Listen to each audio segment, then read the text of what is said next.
அனைவருக்கும் வணக்கம். நம்ம டெய்லியும் prelims and mains point of வியூல கரண்ட் அஃபேர்ஸ் ஆர்டிகல்ஸ் பார்க்குறோம். இன்னைக்கு என்ன ஆர்டிகல் இருக்கு அப்படிங்கிறத பார்ப்போம். ஆலிவ் ரிட்லி ருஷிகுல்யாவில் கூடு கட்டுதல் அப்படின்னு சொல்லி கொடுத்துருக்காங்க. ஓகேவா? ஸோ இந்த ஆலிவ் ரிட்லி டர்ட்டில்ஸ் அப்படிங்கிறது பார்த்தோம்னா நமக்கு one of the endangered species தான் இந்த ஆலிவ் ரிட்லி டர்ட்டில்ஸ்.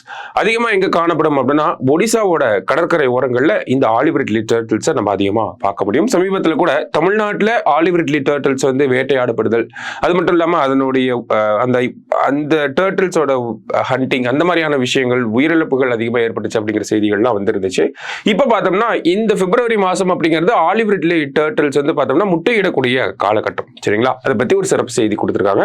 எங்க இந்த பகுதி அப்படின்னு பார்த்தோம்னா கஞ்சம் மாவட்டத்தில் ருஷிகுல்யா அப்படின்னு சொல்லி ஒரு நதி இருக்கு. அந்த நதி வந்து கடல்ல கலக்கக்கூடிய அந்த பகுதியில் பார்த்தோம்னா அதிகமா இந்த ஆலிவ் ரிட்லி டர்ட்டில்ஸ் வந்து முட்டையிடும். சரிங்களா? கிட்டத்தட்ட பார்த்தோம்னா இந்த வருஷத்துல மட்டும் 6.8 லட்சம் ஆமைகள் வந்து முட்டையிட்டு இருக்கிறதாக சொல்லியிருக்காங்க. இது போன ஆண்டை விட அதிகமாகவும் இருக்கு. சரிங்களா?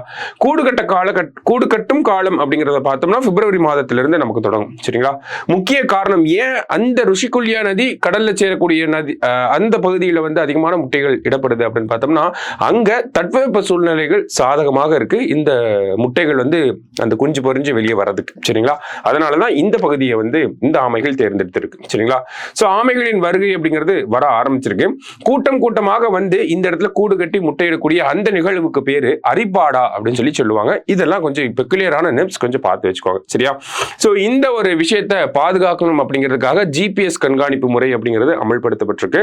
அதிக அளவுல அந்த ஆலிவ் ரிட்லி டர்ட்டில்ஸ் வந்து எக்ஸை லே பண்ணியிருக்கு இல்லையா? ஸோ அது எல்லாமே உயிர் வாழக்கூடிய ஒரு நல்ல உகந்த சூழல் வந்து இந்த என்விரான்மெண்ட்ல இருக்கு, இந்த காலகட்டத்தில் இருக்கு அப்படிங்கிறத சொல்லியிருக்காங்க. சரியா?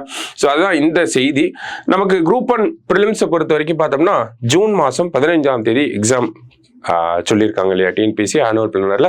ஸோ அதுக்கான டெஸ்ட் பேட்ச் அப்படிங்கிறது நம்ம அகாடமியில் ப்ரிலிம்ஸ் தனியாக மெயின்ஸ் தனியாக ஸ்டார்ட் பண்ண போகிறோம். ப்ரிலிம்ஸ் பார்த்தோம்னா 9ஆம் தேதி ஸ்டார்ட் ஆக போகுது.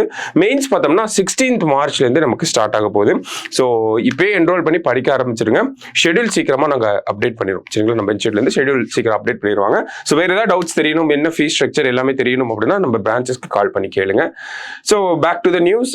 பாதுகாப்பு முயற்சிகள் என்னெல்லாம் பண்ணப்பட்டிருக்கு அப்படின்னு பார்த்தோம்னா நமக்கு ஜிபிஎஸ் கண்காணிப்பு அப்படிங்கிறத அமல்படுத்தி இருக்காங்க. அதுக்கப்புறம் பார்த்தோம்னா பாதுகாப்பு வேலி அப்படிங்கிறது போடப்பட்டிருக்கு. அந்த ரீஜியன் ஃபுல்லாவே பாதுகாப்பு வேலி அப்படிங்கிறது அமைக்கப்பட்டிருக்கு. சரிங்களா?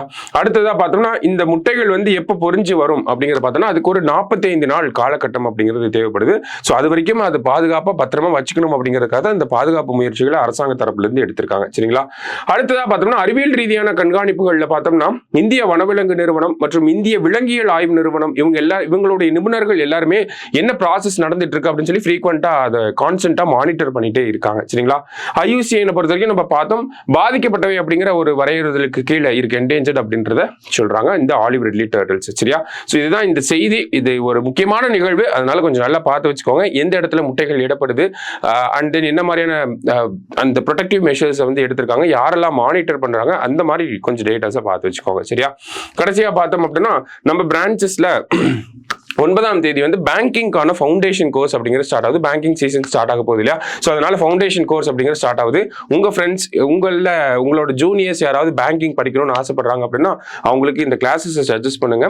நம்ம பிரான்ச்சஸ்ல வந்து ஃப்ரீ ஓரியன்டிங் கிளாஸை அட்டன் பண்ண சொல்லுங்க. எல்லாமே பேங்கிங்ல என்ன பண்ணணும் அப்படிங்கறத தெளிவாக சொல்லி கொடுத்துருவாங்க. அதுக்கப்புறமா அவங்க ப்ராசஸ் பண்ண வேண்டியதான். சரிங்களா? ஸோ வேற ஏதாவது டவுட்ஸ் இருந்துச்சுன்னா நம்ம பிரான்ச்சஸ்க்கு கால் பண்ணி கேட்க சொல்லுங்க. நன்றி.